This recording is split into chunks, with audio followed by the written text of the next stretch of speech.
En deuxième heure, des vœux au chef de l'État des forces vives de la nation. Le Premier ministre a relevé les difficultés rencontrées pendant l'année 2017, rappelé les projets réalisés et ceux en cours de réalisation et à fort impact économique et social, promettant des lendemains meilleurs. Si la présidente du Sénat a invité le chef de l'État et le gouvernement à la mise en place d'un système pertinent pour enrayer certains fléaux qui minent le Gabon, pour le président de l'Assemblée nationale, il était nécessaire de rappeler le bon sens des participants au dialogue politique avant de déplorer l'agression au couteau de 2 Danois. Un acte supposé de terrorisme, mais dont la promptitude des chirurgiens a permis d'éviter le pire. Le pire, c'est aussi des lendemains électoraux tumultueux pour la Cour constitutionnelle, la plus haute juridiction qui a souhaité la paix pour le Gabon. Le premier président de la Cour des comptes, Gilbert Ngoulakia, a pointé du doigt l'immixtion et le trafic d'influence de certaines personnes proches du pouvoir avant d'inviter le président à veiller au respect de l'indépendance de la justice. Dans un contexte de réforme dans le secteur de la communication, le président du Conseil national de la communication déplore que certains textes initiés par le gouvernement ne soient pas soumis également à son étude avant d'indexer les contenus des médias de plus en plus virulents.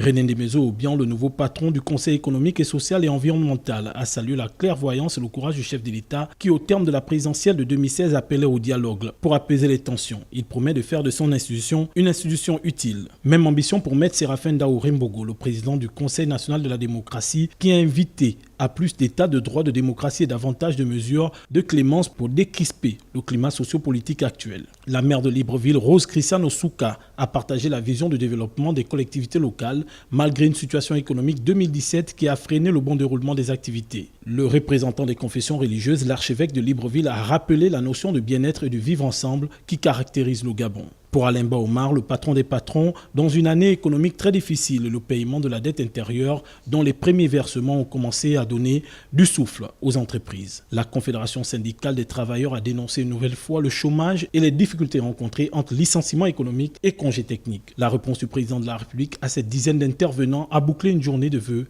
très chargée.